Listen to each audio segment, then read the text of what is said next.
তুমি কিভাবে কাজটা করবে, তুমি কখন কাজটা করবে, তুমি কোথায় কাজটা করবে, তুমি কার পরে কাজটা করবে, তুমি কার সাথে কাজটা করবে, তুমি কার কাছে কাজটা করবে, অথবা তুমি কিসের জন্য কাজটা করবে।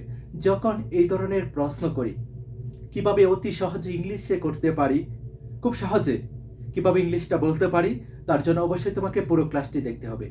আজকে আমি তোমাদের সাথে এমন একটি গুরুত্বপূর্ণ বিষয় শেয়ার করব, কিভাবে এই সেন্টেন্সগুলিকে ইউজ করে শত শত এই ধরনের প্রশ্ন সহজে ইংলিশে করতে পারি, এবং সেটা আজকে থেকে। তার জন্য অবশ্যই তোমাকে পুরো ক্লাসটি দেখতে হবে। এখানে মাত্র একটি সেন্টেন্স রয়েছে। এই একটি সেন্টেন্সকে কিভাবে ভিন্ন ভিন্নভাবে ইউজ করতে পারি, কিভাবে নতুন নতুন সেন্টেন্স তৈরি করতে পারি, সেটাই আজকে আমরা দেখব। How will you go, how will you go, তুমি কিভাবে যাবে, তুমি কিভাবে যাবে, তুমি কিভাবে খেলবে, তুমি কিভাবে লিখবে, তুমি কিভাবে করবে, কিভাবে পড়বে, কিভাবে খাবে। সেই ক্ষেত্রে গো এর পরিবর্তে শুধু এরকম ভার্বের প্রেজেন্ট রূপগুলি ইউজ করবে, তাহলে হবে। এখানে ইউ এর পরিবর্তে তুমি এরকম যে কোনো সাবজেক্ট ইউজ করতে পারো। আই, হি, শি, উই, দে, কামাল, ইট, এরকম যে কোনো সাবজেক্ট তুমি এখানে ইউটাকে বাদ দিয়ে এদেরকে বসিয়ে দিতে পারো। গোটাকে বাদ দিয়ে এরকম যত ভার্বের প্রেজেন্ট রূপ রয়েছে তুমি বসিয়ে দিলেই কিন্তু হবে, আর সব ঠিক থাকবে।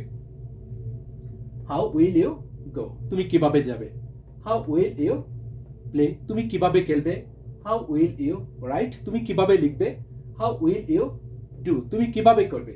হাউ উইল ইউ রিড, তুমি কিভাবে পড়বে। হাউ উইল ইউ ইট, তুমি কিভাবে খাবে। খুব সহজ কিন্তু। এখন যদি জিজ্ঞাসা করি যে কামাল কিভাবে যাবে, হাউ উইল কামাল গো, কামাল কিভাবে যাবে। আমরা কিভাবে যাব, হাউ উইল উই গো, আমরা কিভাবে যাব। হাউ উইল হি গো, সে কিভাবে যাবে। হাউ উইল যে কোনো সাবজেক্ট, কামাল, গো, মিনা, টিনা, যে কোনো সাবজেক্ট এখানে শুধু বসিয়ে দিব, তাহলেই হবে। আর যখন জিজ্ঞাসা করবো যে তুমি কখন যাবে, কখন খেলবে, কখন পড়বে, কখন লিখবে, সেই ক্ষেত্রে বলবো কি হাউ, এর পরিবর্তে শুধু হবে ওয়েন। হাউটাকে বাদ দিয়ে বলবো কি ওয়েন, আর সব ঠিক থাকবে, সব ঠিক থাকবে। ওকে, ওয়েন উইল ইউ গো, তুমি কখন যাবে। ওয়েন উইল ইউ প্লে, তুমি কখন খেলবে।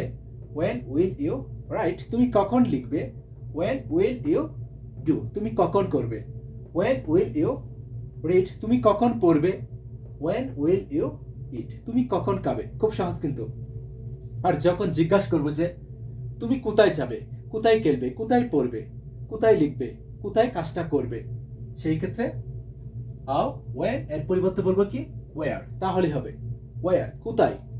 ওয়ার উইল ইউ গো, তুমি কোথায় যাবে।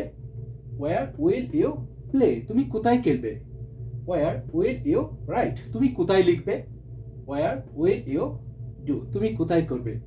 ওয়ার উইল ইউ রিড, তুমি কোথায় পড়বে। ওয়ার উইল ইউ ইট, তুমি কোথায় খাবে। ওকে, খুব সহজ কিন্তু। এখানে ইউটাকে বাদ দিয়ে এরকম যে কোনো সাবজেক্ট বসিয়ে দিব। গো এর পরিবর্তে এরকম শুধু ভার্বের প্রেজেন্ট রূপটা বসিয়ে দেব, তাহলে হবে। কিভাবে কাজটা করবে, হাউ। কখন কাজটা করবে, ওয়্যার। কোথায় কাজটা করবে, ওয়্যার। যদি জিজ্ঞাসা করি তুমি কেন যাবে, কেন কাজটা করবে, কেন খেলবে, কেন পড়বে, কেন তুমি খাবে, কেন তুমি লিখবে, সেই ক্ষেত্রে হবে কি ওয়াই। শুধু এদেরকে চেঞ্জ করব। ওয়াই উইল ইউ গো, তুমি কেন যাবে। ওয়াই উইল ইউ প্লে, তুমি কেন খেলবে। ওয়াই উইল ইউ রাইট, তুমি কেন লিখবে। ওয়াই উইল ইউ ডু, তুমি কেন করবে। ওয়াই উইল ইউ রিড, তুমি কেন পড়বে। খুব সহজ কিন্তু।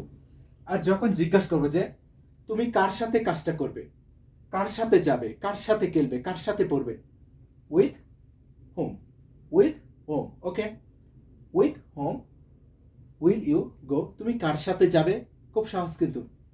আর যখন জিজ্ঞাসা করবো যে তুমি কার কাছে যাবে, কার কাছে পড়বে, কার কাছে কাজটা করবে, কার কাছে তুমি লিখবে, সেই ক্ষেত্রে বলবো কি to home, to home, to home will you go. To home will you go, তুমি কার কাছে যাবে। To home will you go, তুমি কার কাছে যাবে। With home will you go, তুমি কার সাথে যাবে। ক্লিয়ার। আর যখন জিজ্ঞাসা করব তুমি কার পরে যাবে, কার পরে কাজটা করবে, কার পরে তুমি লিখবে, কার পরে তুমি পড়বে, আফটার হোম, আফটার কার পরে, আফটার হোম কার পরে উইল ইউ গো, তুমি কার পরে যাবে, খুব সহজ কিন্তু।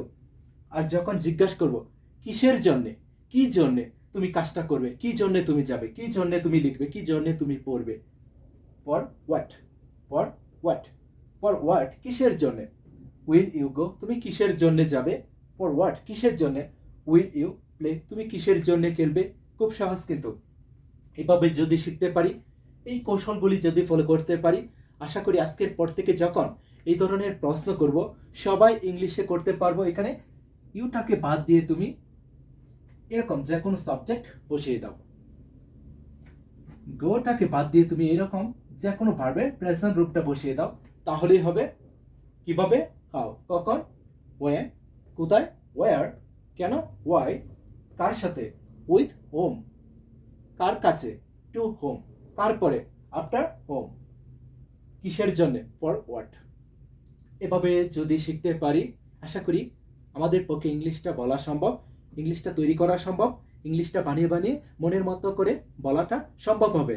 যদি ক্লাসটি ভালো লাগে অবশ্যই শেয়ার করে দিও। ওকে, বেস্ট অফ